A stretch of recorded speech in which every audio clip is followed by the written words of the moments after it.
Hello, everyone, and welcome to WP Roundtable. And we've got a great guest today, so I'm going to keep that short. Kellen, you want to go?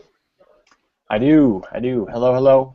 Kellen Mace is my name, from the east side of Michigan, freelance web developer. My site is down below. Happy to be on tonight talking with Michelle.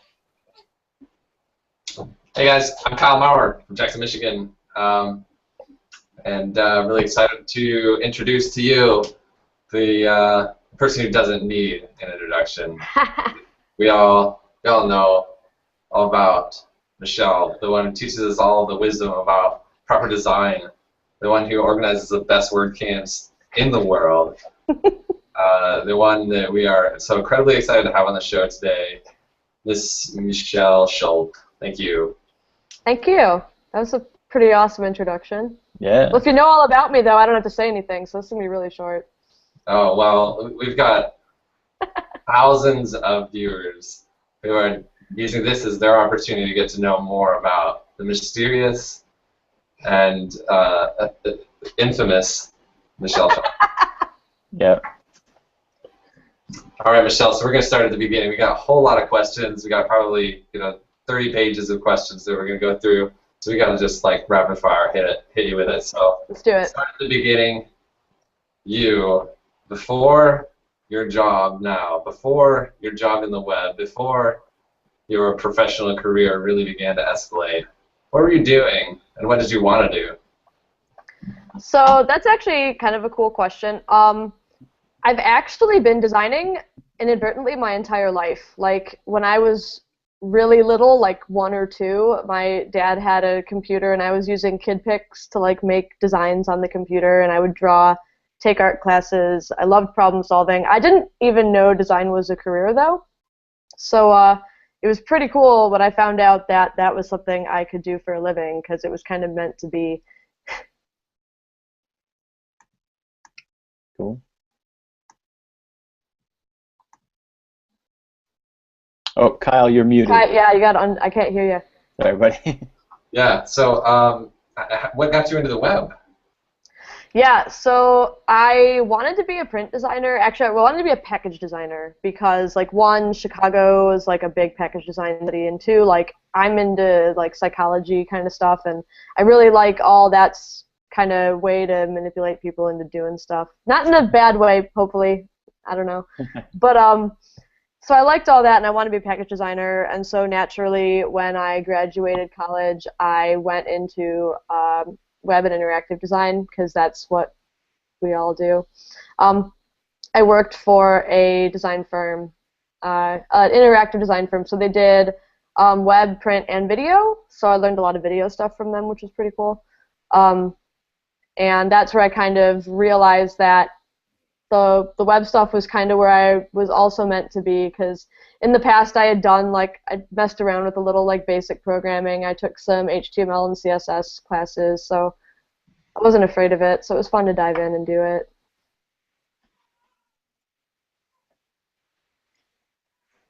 Cool. Yep.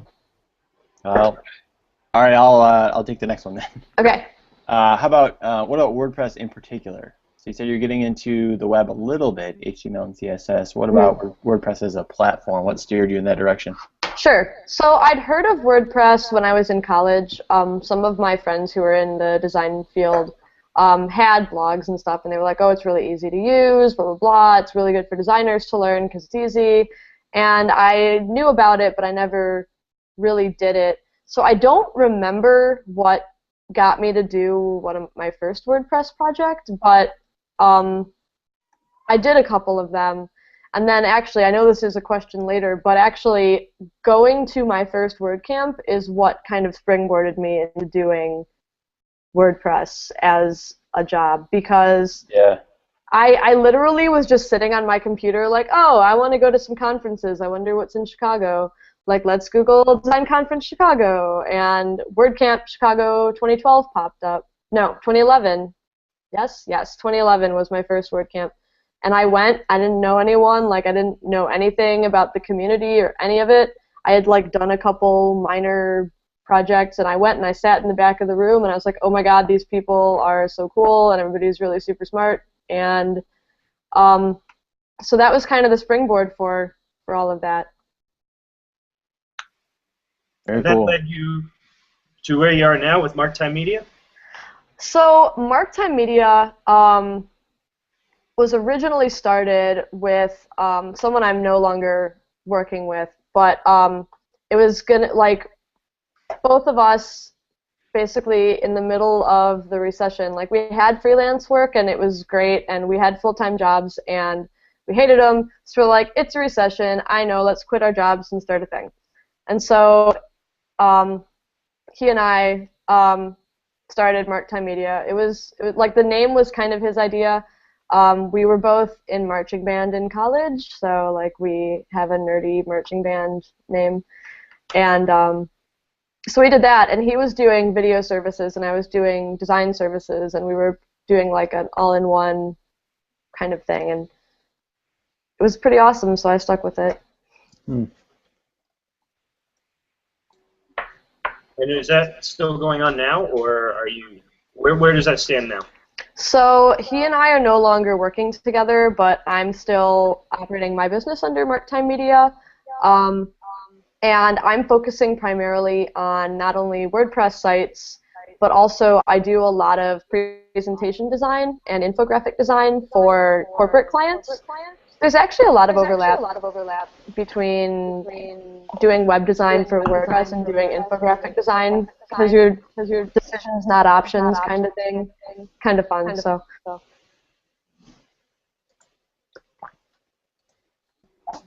So that's awesome. I know that you design is kind of your focus.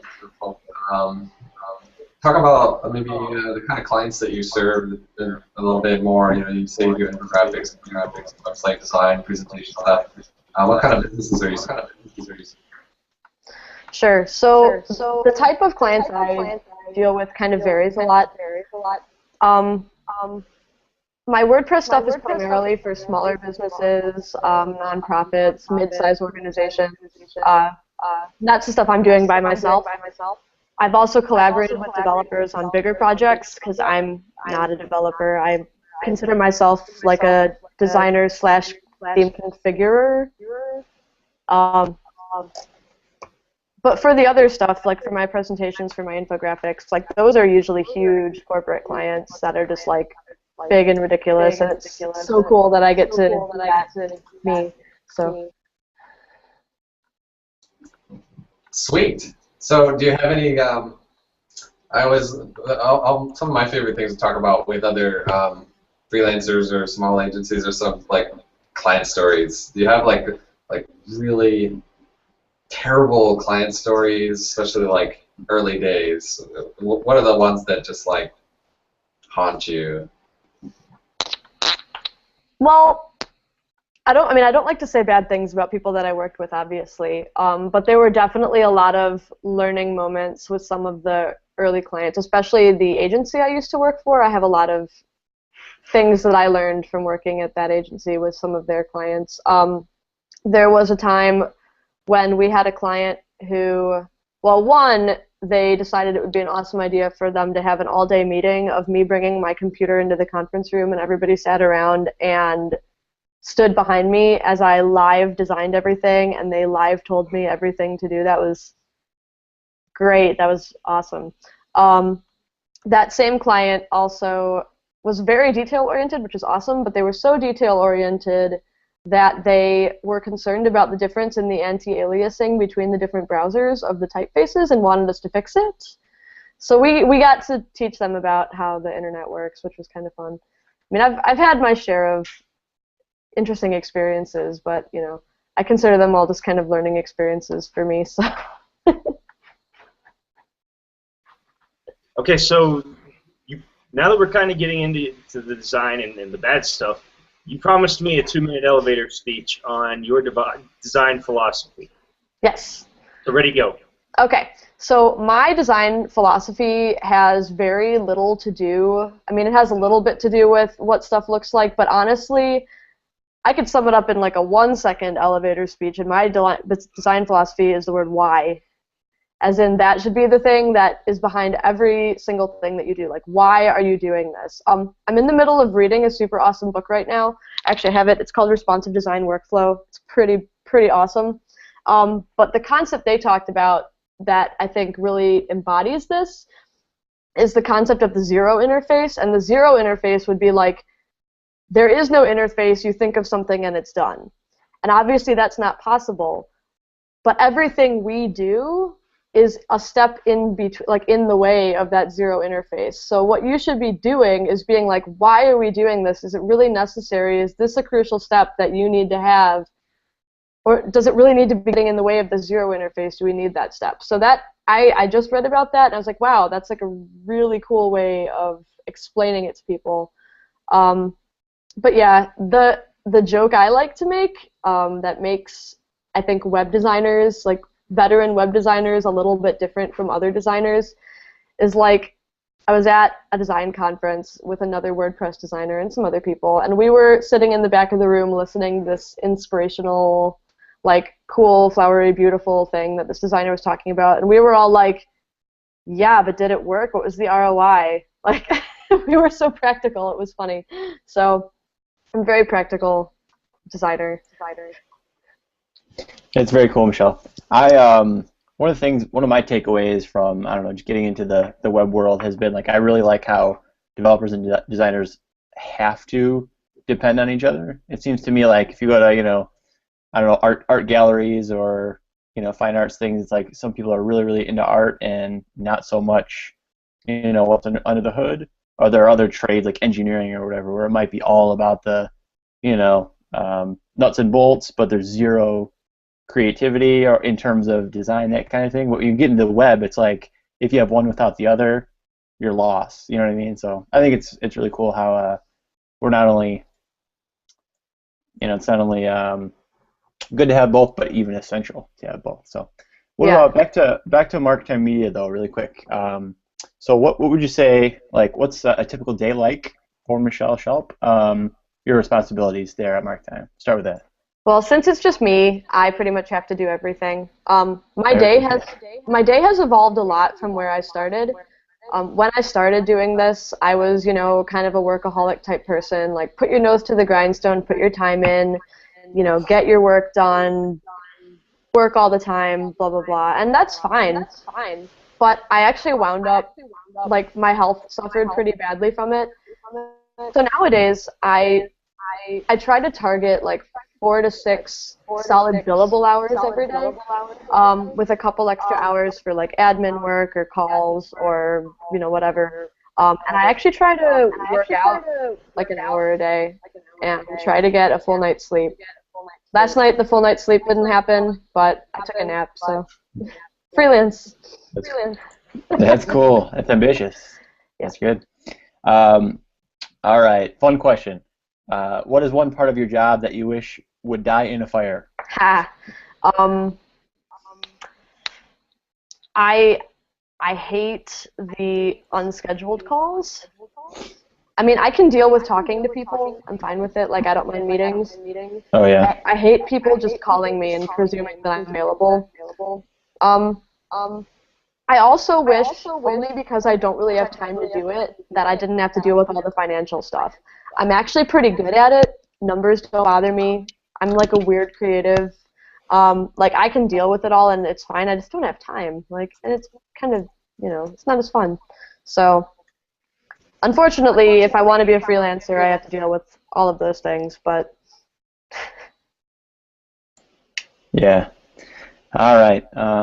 Last one for me then. Tell us about some way super freaking cool projects you've been working on. One of these could include the bathroom ranch post. Ready, go. Okay. I'm in the middle of working, and I can't talk about specifics because I'm still in the middle of them. I'm in the middle of working on a large buddy press project with another developer who's awesome. That has been really cool for me because they put me in charge of all the front-end styling. So I got to basically learn Sass, and I learned how to do command line Git, and all kinds of just like crazy stuff that I've been meaning to learn and didn't get to. That's pretty awesome. I've also got another project that I'm working on by myself for a school district thing that is cool because I've been able to learn how to do like more custom theme stuff, so like custom loops, custom queries, integrating stuff like advanced custom fields in a really interesting way, integrating like plugins like the events calendar and styling for it. So like it's cool. The design is cool. The clients are both cool. But it's just been great because I've been able to really expand my knowledge, and that's fun for me. Okay, we're still waiting on the bathroom ring. Right? Yes, so this is a little tangential, but they all wanted to hear it. So there's a post on my personal blog that is about bathroom UX. And I have a couple of things that just really bother me about UX in the world. And as a designer, I'm always observing how things work. But the thing that makes me so mad about bathrooms is when you go into, and then, I don't know, it's probably not as common with men, but in a women's bathroom, like we all have stalls.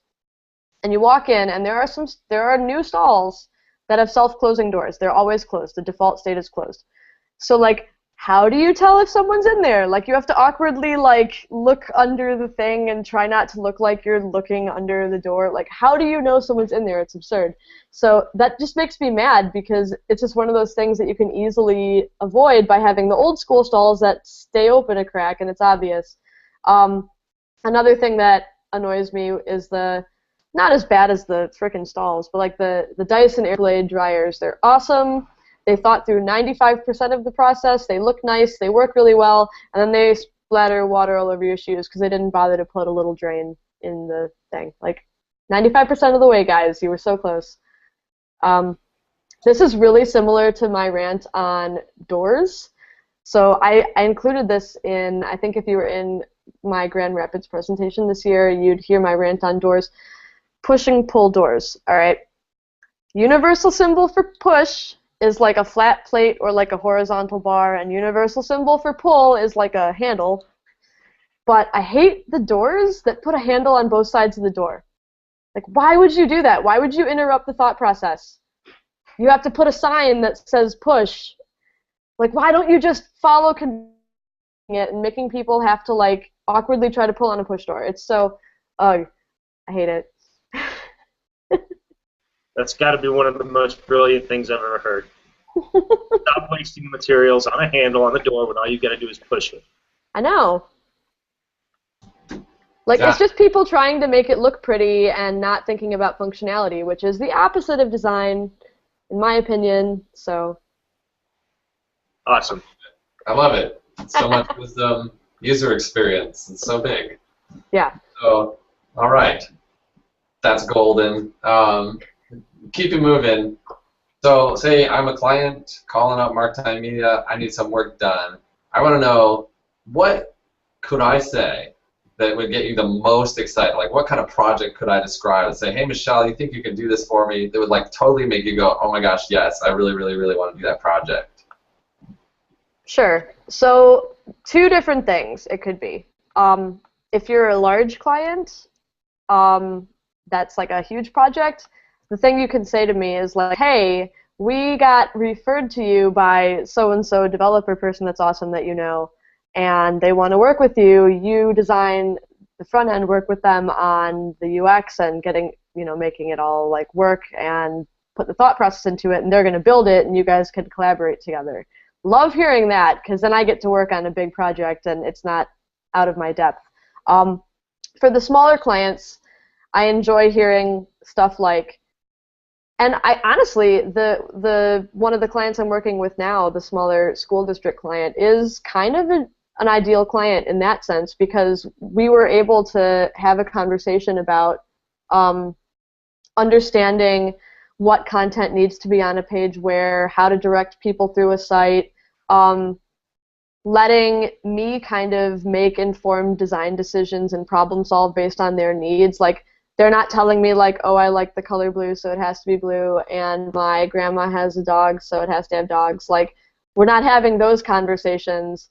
I'm able to do my job as, the expert that they hired, and they're able to be experts in what they do and and I get to learn about what they're doing, like their school district, how to communicate their message, and it's just really cool, like when we can respect each other as experts and collaborate. That was a good roundabout answer. That was a very good answer. That's I kind of enjoy getting to learn other people's concepts and what they're doing as well. Although I can't say I really learn much of it sometimes. Normally it's just me getting just enough information to figure out how to make the site work. But it's definitely a cool aspect sometimes. And then sometimes it's absolutely horrible, and I didn't want to know any of that. Well, and honestly, this actually happens a lot more with my presentation work. I'm actually oftentimes helping them with how to present the messaging of their presentation. So I'm not only building the template and doing all this kind of like WordPress style, like setting up all the styles and setting up all the text boxes and setting up all the different ways content can be laid out. But a lot of times I'm actually building their presentation for them, like their pitch deck or their sales deck or their internal communication. And I'm like, okay, like you've given me like a brain dump of all this information. What I'm going to do is tell you how to make it be clear. That's also really freaking cool, like, because I get to use some of the stuff I got to study back when I minored in psychology and sociology in addition to design, and kind of understand how people process information and how they think, and be able to use that with the design principles to like actually help tell a story. That's really cool. So nice. Well, I've kind of gotten voluntold. I got stuck with this question that I think is a really odd one, but I'm going to have to ask it anyways. Okay. All right. Knowing what you know now, if you could go back in time to that first meeting with your absolute worst client ever, what would you say or do differently? I would probably just be a lot more conscious of managing expectations. Because, like, regardless of how bad a client may be, like, it's also up to me to kind of mitigate that. I've had clients that I've fired, and partly it was, their fault for just being very hard to deal with, but partly it was my fault because I avoided managing the expectations as well as I could have. So I think that is what I would tell myself most of all. Like, the other one would be like, just say no to unscheduled calls ever. Ever, don't ever, like, unless it's like your mom's dying, like, no unscheduled calls. They are such a time suck. Yeah, does that bother you as much as it does? It really bothers me when I call somebody and it's unscheduled. It's like if I don't text them first or get an email saying, yeah, it's a good time to call, I hate calling anybody anymore. Yeah, I feel like a lot of things can be taken care of via text, whether that's email or a collaborative tool like Basecamp or a Skype chat or whatever. And then when we get to the point where that doesn't make sense, then we schedule a time to talk about it, especially like in business. I don't know. Because the thing about text things is if it's an email or something, I can look at it when it's not breaking my workflow. And I don't mind talking to people on the phone. Like, I don't mind having in-person meetings. I don't mind having video meetings. I don't mind taking an hour of my day to have a meeting if we need it. But I just hate when I'm in the middle of stuff and people just call me a billion times assuming that I'm just sitting there lonely and sad and wishing that someone would just talk to me. I don't know. My worst situation is actually when I have to call my grandmother and I can't email her and I can't text her. And so I'm like, man, when's a good time to call my grandmother? Because I so hate calling somebody without having a scheduled time to call them. Well, I've always had like a phone phobia, so I've had to get over that being an independent person, but even still I just get that like, oh, I don't know, like, do they want to hear from me? Yeah, I get it. Yeah, it's tough. I've been having to play the sales role a lot lately, and it's making me like so want to just hire a salesperson because I'm calling all the time, and all these people that get bumped around, leaving the same scripted voicemail over and over. I want to write code. I want to just sit back here and do my job. Well, that's why they invented the division of labor. Yeah, working on that. So, Michelle, if well, for whatever reason, you weren't doing the marktime media thing and rocking that out, what would you be doing? Sure. So if I wasn't in design at all, actually, I would probably be a professional organizer or professional like event planner of some way. I'm weirdly good at logistics, especially when it's not my own life. Like I can plan other people's things. I'm really good at using spaces effectively in the real world, so I could organize people's houses. I'm really good at doing event planning and life planning and all those things, as long as it's not for me. If it's for me, like, forget it. I don't have time for that. But like that's why I really liked organizing WordCamp Chicago, because I could do all the logistics stuff. That's pretty funny. A friend of mine is an accountant, and she does other people's taxes and manages these large accounts and stuff like that. But her husband says she'll like forget to pay bills sometimes, right?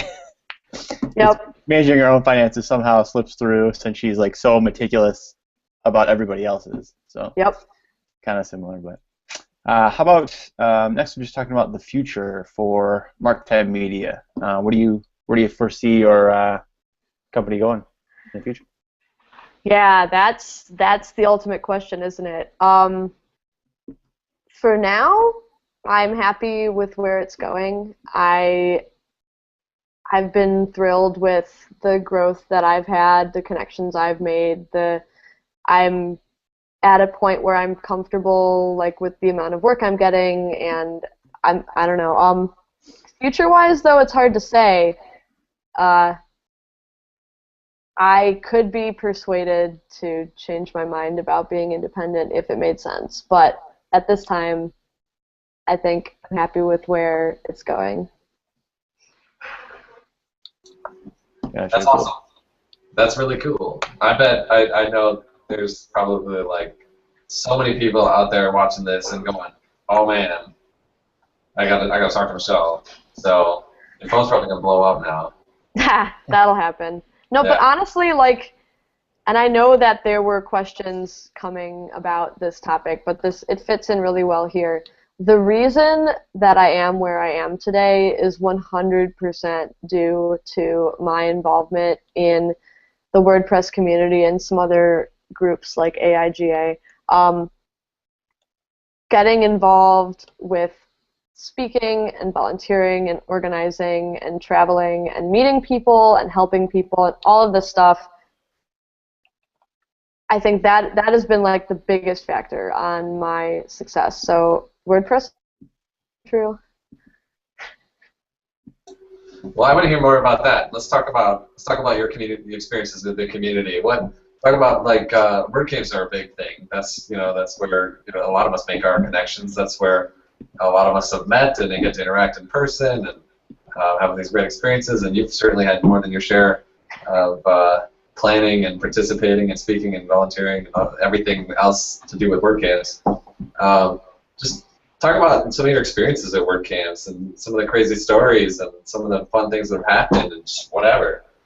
Sure.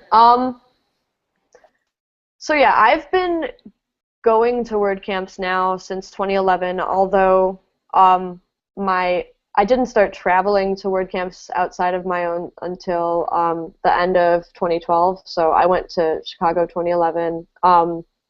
In 2012, I decided before 2012, like, this was awesome.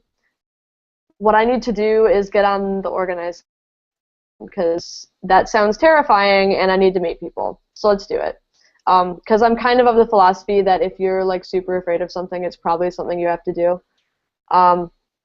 So I did that. I got involved in the organizing committee. It was still terrifying. I didn't know anyone. I thought everyone was way cooler than me. But one of them was like, hey, like, there's another WordCamp happening up in Milwaukee before Chicago. You should go. So I went to that, and it was smaller and intimate, and I got to know more people, and it was pretty great. And I met someone there from Chicago who's like, hey, we have meetups. Like, you should go to these. I'm like, there's meetups? That's awesome. So I started doing that, and I started making friends. I started speaking at the meetups. I can 100% credit, though, my obsessive involvement in it to Aaron Holbrook, because he was the one who was like, hey, Michelle, like, you need to speak at a WordCamp. And I'm like, yeah, right, whatever. I don't know anything that people want to hear. Like, I don't know that much about WordPress. Like, you're a super smart developer, whatever. But he's like, too bad, we have an open slot. You need to give a talk. So I gave a talk at WordCamp 2012, Chicago, and it was pretty cool. So I started, I started traveling to more WordCamps. The first travel WordCamp I spoke at was WordCamp Minneapolis 2013, and I'm in Minneapolis right now, so that's awesome. And what was cool about that is, like, I was freaking scared. I'm like, oh my god, everyone's gonna question everything I say, and like this. I mean, I spoke at Chicago, but like this is different because it's a different city, and I'm not from here, and it's scary. But I did it, and actually, some of the people that were kind of like my design company heroes were at that talk, and afterward they're like, oh my god, that was really good, and I was like, oh my god, that's so good. Like, so that kind of kicked it off, and all the WordCamps I've been to have been awesome experiences in their own way, like big, small, whatever. But I think that the biggest thing for me about WordCamps in general and why I do it, so WordPress and all other open source projects are about giving back. I mean, we can't do it. It's all volunteer hours. It's all people donating their time coding and documenting and testing and supporting and all this stuff. And I think that WordCamps are also a way of giving back to the project, and it's the way that I'm happy to do. I'm not savvy enough to help contribute to core. I don't have the bandwidth to be able to contribute to documentation or the support forums or anything. I just don't have that kind of time on a day-to-day basis. But what I can do is I can volunteer my time, I can volunteer my money, I can volunteer my whatever expertise I have and go help teach people.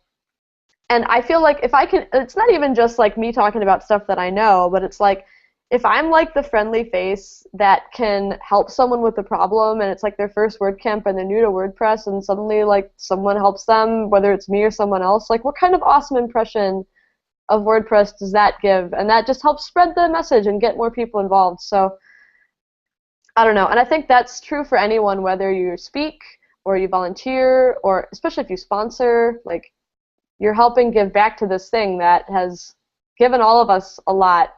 So, you know. Yeah, that's so true. And definitely, amen, sister. You know.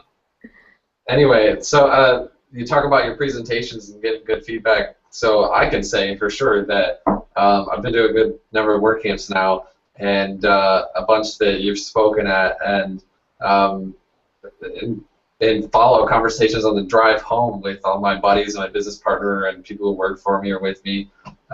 Invariably, your talks always come up, and I've heard like so many like good comments, and we see great presentations and WordCamps. I love it. It's just packed with like Chris Lemons and Andrew Nasons and all these other people who just give awesome talks. But every time I hear about that pink-haired girl, Michelle Schulp, man, that was a really good presentation.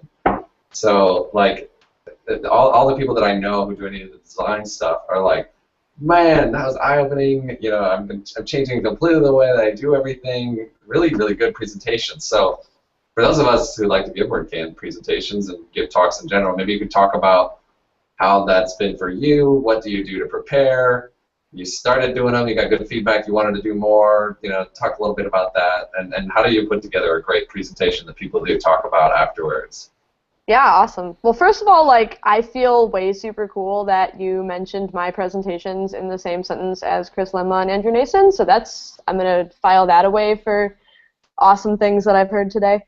So yeah, to give, and I'm not going to claim, like, my methodology of doing stuff is very different from someone like Chris Lemma, who is, like, he could give all of his talks backwards and forwards from the top of his head, and he doesn't need slides, and, like, that's definitely a style of speaking that is awesome. I'm not that person, but what I do do like to do is I follow a lot of basic design principles when it comes to presentations. It does help that I literally design presentations for a living, so I've got a pretty good idea of those principles.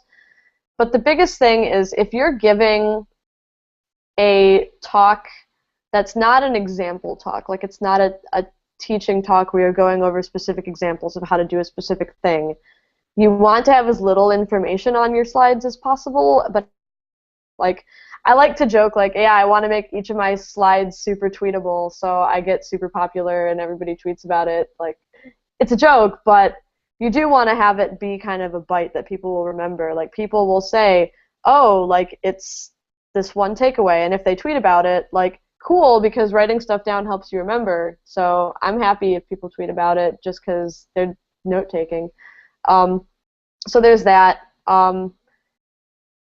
Keeping it readable, using compelling imagery. But the biggest thing for me is I just like to talk about stuff that I wish I had known, or like stuff that I'd learned that I want to pass on. So all this design stuff that I talk about, like whether it's how the design process works, which is a talk I was giving a couple years ago, or now one that I've been giving is how designers can work better with developers. It was a pain point for me that I saw needed to have, like, to be addressed. And I ask a lot of people a lot of questions. You know, I talked to a bunch of developer friends. I was like, hey, what are some things that are bothering you? I gathered information up. I read some stuff by some of the experts that, you know, I mean, half the stuff is not my original idea. Like, these are things that experts have said. I just want to package it together in a way that I can explain. I don't know. So that's kind of how I prepare. Like, I actually do spend a lot of time on the design of the presentation because I design presentations for a living, so it'd be kind of stupid if I had a crappy-looking presentation. But yeah, the biggest thing is, like, find a pain point that, like, you wish you could have learned about or that you've seen in the world that you could address and share, whether that's, like, how to do a specific thing or an overall, like, high-level topic. There's been a lot of talks on kind of how to run a business or be a freelancer. But there's also talks on, like, what is a frickin' hook and action and filter and how does that all work. Like, one of the talks that I heard that kind of changed my life, which is WordCamp Detroit, where they gave a talk on, like, what is the WordPress loop? And they, like, broke it down and explained the logic behind it. And I was like, oh my god, like, now I can write queries because that makes sense. That's not a big scary thing. It's logical. So, I don't know. When we first got you scheduled on here, my first reaction was, oh, I better figure out who this person is. I apologize for that. That's fine. And then I got to your WordPress.com or WordPress TV page, and the first one I caught was "Stop Being Pretty" or something along those lines, and it just, like, sucked me down a rabbit hole. I watched like 3 or 4 of your talks straight. I eventually had to pry myself. It was like watching, like, I like Chef Gordon, you know, Gordon Ramsay. I love watching his shows, and it was almost as hard to pry myself away from the TV as it was, or from the computer as it was, you know, watching shows. That was a really good one. I saw it on as part of WordSesh, right? WordSesh 2. Yep. I like that one a lot too. Yeah, I really, that was my first big one that I ever put together, and I really liked that one just because I noticed a pain point. When I was talking to developers, there was kind of a misunderstanding. And it's partly because of how WordPress works. Like, WordPress works with themes, and there's a lot of commoditizing that happens with themes. And you think of it as more of a skin than a design. And that's just the way WordPress is. So a lot of people that are developing for stuff like WordPress or another content management system might start seeing design as like a skin or a decoration or one of those things, and so I wanted to kind of combat that at the source. Very cool. So back to WordCamp real quickly. What WordCamps can folks expect to see you at this year and going into next year? Okay, well, I got my ticket to WordCamp San Francisco before it sold out. It sold out in less than 12 hours or something absurd. So I'll be there. I am also going WordCamp Orlando and WordCamp Las Vegas. I did apply to speak at both of them. Obviously, it's up to the organizers if what I say is a good fit for their community, but I will be there nonetheless, and looking forward to it. I'm also going to be attending Pressnomics 3 in January down in Tempe. I went to Pressnomics 2. I thought it was pretty fantastic. After that, I don't know. WordCamp's it's hard to advance plan them because they don't, they kind of come together a little bit closer to the date. But I'll definitely be at WordCamp Minneapolis because I'm in Minneapolis now. I will try to make it back to Chicago. Hopefully they can handle it without me. And I don't know. I love the Grand Rapids WordCamp too, actually. That is one of the few that I have been to more than twice. I've been to all 3 of them so far, and I'll definitely try to go back. So cool. Grand Rapids is an awesome WordCamp. We gotta, give a shout out to those guys. They do such a good job with it, and I've loved it too. So that's great. We look forward to seeing you in San Francisco this year. So yeah, moving on. Carrying on with this founding of the Michelle Schulp fan club meeting that we have, I think. So Michelle, how do you measure success professionally and personally? Like, just let's get deep here. What does that mean to you? What does success look like? I've actually been struggling with that question a lot lately, just because I am trying to make a shift in the traditional kind of like startup tech community model of success is very like workaholic and business focused, and of those kind of end goals of like either financial success or size of projects or size of business or one of those things. But I think, honestly, right now, if I had to define success, it would be like just being content with the balance that your life is at, whatever it works for you. Like, if you genuinely are super thrilled working 12 hours a day and like you'd be kind of miserable if you didn't, then awesome, you have found your balance. Like, if you legitimately only want to work 4 hours a day and you can do that, like, awesome, you have found your balance. So I kind of think that's success, like where you're not just prioritizing work, but you can kind of be a well-rounded individual in whatever way makes you happy. I don't know. I am struggling with that a lot, though, because it's still really hard to not feel like, oh my God, I'm totally slacking off because I'm going on a 10-mile bike ride in the middle of the day instead of doing more work. Like, but am I slacking off? Like, I'm taking care of myself. I'm the only asset in my business, and if I'm not there, there's no my business. So,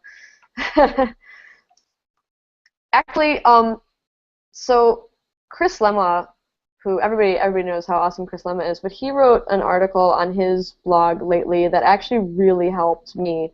That talked more about the personal side of like the behind the scenes. Like, we all know he's a very successful guy. Like, he's doing very well. He can provide very well for his family. He's started up 1 billion businesses and sold them, and just done a lot of great things for a lot of people. But he wrote about how he wasn't taking care of himself, and kind of the consequence behind that is like he just let his health get to a really bad place, and now he's taking care of himself.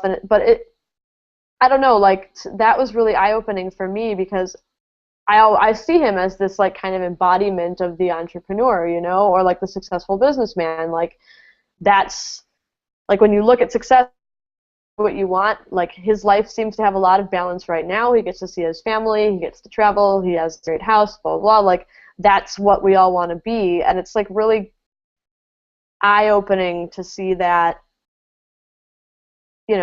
even like all of us struggle with finding balance. So that was really helpful in kind of helping me prioritize taking care of myself as much as my checkbook or, Yeah, it's interesting that you say that. Like, that's so cool. And definitely, I've read lots of Chris's posts that had that same impact on me. And really, you think he's only started 1 billion businesses? Because I would have guessed more probably. But anyway, I mean, yeah. But what I can definitely relate to what you're talking about just kind of the lifestyle, about the kind of work that we do. Like, I think that we do just like freaking awesome work, and I feel like I just stumbled across like a gold mine when I came into like the WordPress industry after all the other different fields that I worked in. They were just stupid in comparison, and I feel like just I hit the jackpot, and I just wanted to just go like spread the gospel of WordPress to everybody. Just be like, you don't know what I found something here. It's amazing. But then like I try to tell my like little brothers or something like that, like there's career opportunities here. You can make money. I have a blast. This is fun work. And everybody that I know who knows me looks at me as just like the guy who works like 14 hours every day. And where's the appeal there? So I don't know. There's just managing your lifestyle, I think, and just what you were talking about too, about taking care of yourself is it's really important. This kind of work just sucks you in. Yeah, I mean, like, honestly though, like, I don't think that there's anything wrong with putting a lot of hours of work into a day if it makes you happy, as long as you are like still like eating decent most of the time, trying to stay active, trying to sleep. Sometimes we don't sleep. Like, I got 3 hours of sleep last night because I was busy doing a bunch of things, but I don't do that every night. I'm probably going to get 9 hours of sleep tonight to make up for it because, again, there's only one of me. But I think, there's no right or wrong answer. It's just like, if you wake up and you're like, oh my God, I can't go another day of doing this with my life, like, maybe you have a problem there. But if you're like, yeah, like, overall, like, there's some shitty parts and I really don't want to be on this call today, but my life is pretty badass, like, then you're probably doing okay. That's awesome. Yeah, I think that's pretty profound, and we're gonna have to, syndicate this episode because this is people need to hear your wisdom. So I know basically how I know of Michelle. Well, I want to ask kind of a couple of things in a row. Okay. What what do you think you're most recognized for? For one, how do people know Michelle, especially in the community? I've known you from WordCamps. I've known you being referred to as the pink-haired girl, or the one who made that cool template hierarchy. Yeah, that thing. Or a variety of other things. What are you most recognized for? And also, project-wise, what are you most proud of that you've done? And looking forward, what are you most excited about?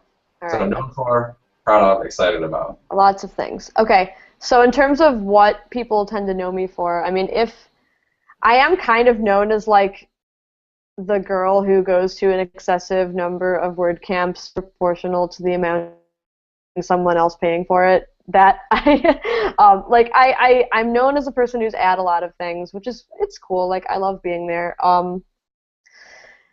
But in terms of, like, not knowing me from a WordCamp, like, yeah, a lot of people have seen, so the template hierarchy thing, I guess it was a couple years ago now, I had a potential client that wanted me to do, like, a quick example of a minimalist infographic that was in kind of a certain style, because I didn't have anything like that in my portfolio, and they wanted to see if I, did. And I'm like, well, I don't normally do spec work, but I know something I could do that would be useful. So the infographic about the template hierarchy was just, I'm a lover of infographics. I like to make things easier to read. So I'm like, all right, I can do something that is useful for the community and just throw this thing together, send it over to this client, put it up on my blog, tell my WordPress friends about it, and whatever. I didn't end up getting that job, but for some reason, like, people were just like, really liked this infographic design that I did, and it got shared a bunch of places, and I got like weird amounts of traffic from it. And then this guy who I didn't know at the time, who's awesome, Rami Abraham, was all like, hey, I made this super cool interactive version of this infographic at wphierarchy.com that, like, you can click on it and, like, you can go to each of the different pages in the codex and it's useful. So that is still getting spread around and people are using it. And he and I are actually probably going to collaborate on working on some of the other infographics that are used to describe stuff, like the load order and all that stuff, and working on simplifying those the same way. It's on my list of things to do anyway, so we'll see. But that's kind of one of the things, I guess, that I've been known for. Also, ironically, and this is more recently, I was working on this Git thing for this client that I mentioned earlier, and it was just driving me crazy because there was all these conflicts, and it was just awful, and I'm not qualified to troubleshoot that. So I like fired off this snarky tweet about Git branches that was based off of that Robert Frost poem, two roads diverged in a wood, and blah, blah, blah.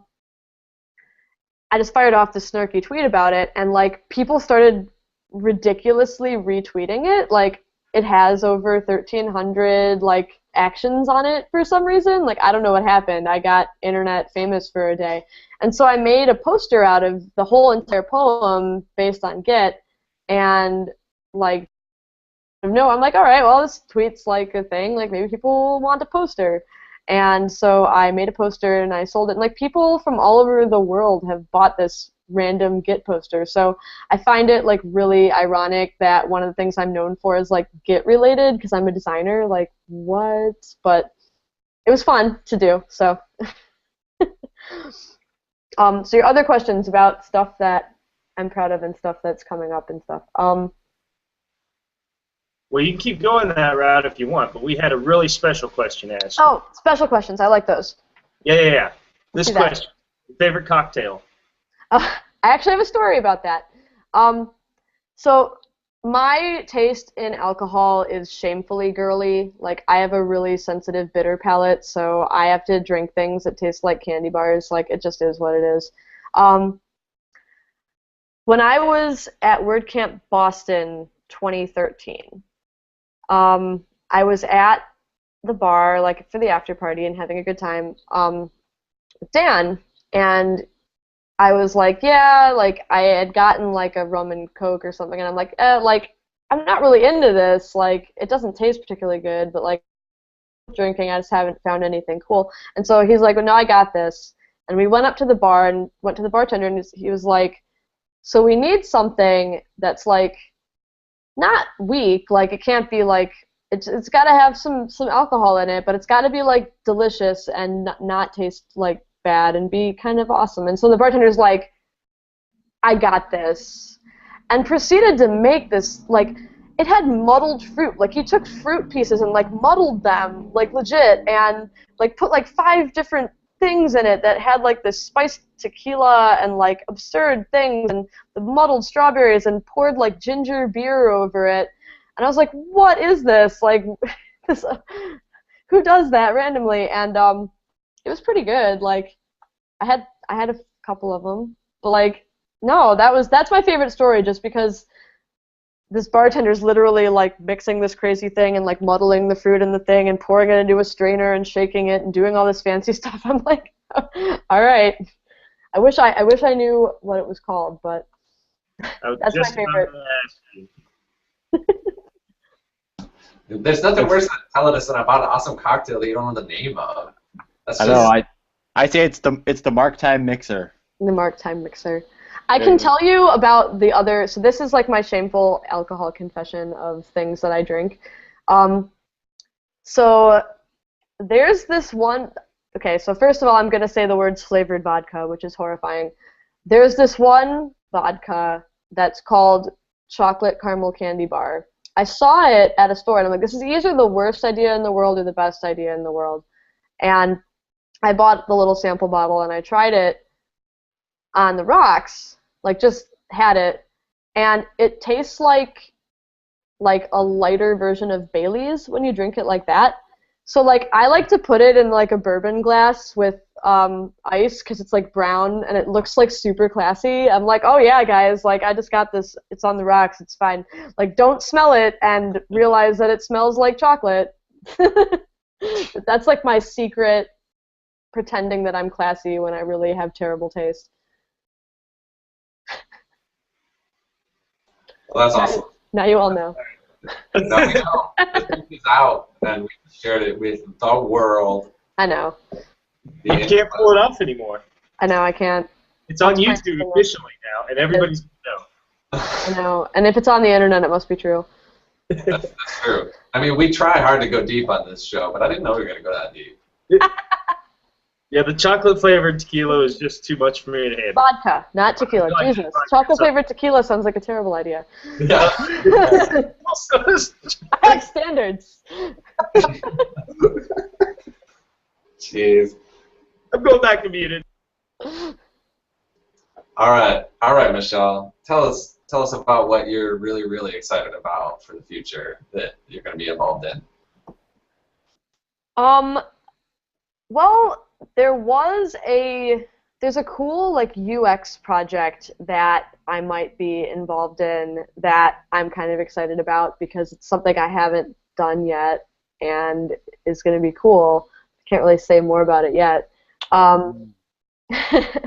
And I'm also working on, yeah, you're laughing because you know what's up. But no, there's also, I'm partnering with a couple of other really cool companies for some presentation work that I'm also really excited to do because I'm helping kind of with a little bit of rebrand action for them, which I love doing because, again, I get to work on rebranding big giant companies in my own small way. That's really cool. So that stuff I'm really excited about, but I'm also, I don't know yet. I'm still in the middle of a bunch of stuff, so I don't have a lot of new things coming up, but I'm really excited, hopefully, on doing more collaborative projects with other developers or even other designers or larger teams or whatever. I want to do more of that. I like working on my own stuff, but you grow more when you are on bigger things, so. Very cool. All right, so we're getting down to the wire here, Michelle. So one of the last questions we wanted to ask you was, who inspires you in the WordPress community? You mentioned Chris Lemma to name one, but who else would you say? There are so many people in the WordPress community that inspire me. It's like really hard to say. I mean, I'm going to say a couple people. Like Mika is one who. Epstein, yeah. Yeah, is awesome just because she's always like giving of her time and her energy, and she's like super enthusiastic about it. Like that's amazing. As well as people like Suzette and stuff, like people that are always there. And there's a lot of, I mean, Pippin is super awesome. Again, like these are all people that are, one, they're super smart. Like they do what they do really well, all of them. But on top of doing what they do really well and being super smart, the unifying characteristic among all the people that I do admire is that like they are constantly giving back and they're happy to do so. Like that's amazing. I aspire to be that, so. That's very cool. Yeah, it's a good time to, it's awesome that you say that, totally agree. Those are awesome. Mika and Pippin, people like that are people that probably what they're best at is making me feel like I'm not doing enough because it's like, how do they possibly do so much? Like, don't you do normal work like the rest of us? It's crazy productive. It's ridiculous. But it's also a good time to mention that next Monday, 7 days from today, our guest will be actually Pippin Williamson. Awesome. So, yeah, tune in for that, anybody. We're excited about it. So, we would love to hear any recommendations from Michelle and other people who might want to come visit the roundtable that we would need to interview.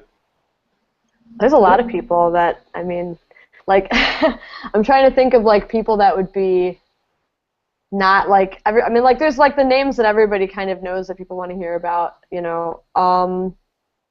Maybe somebody we haven't thought of. No, I actually did, like, go back and stalk some of your archives to see who you had interviewed, so I wouldn't give you a stupid answer to this question. You know who you should try to get on, though,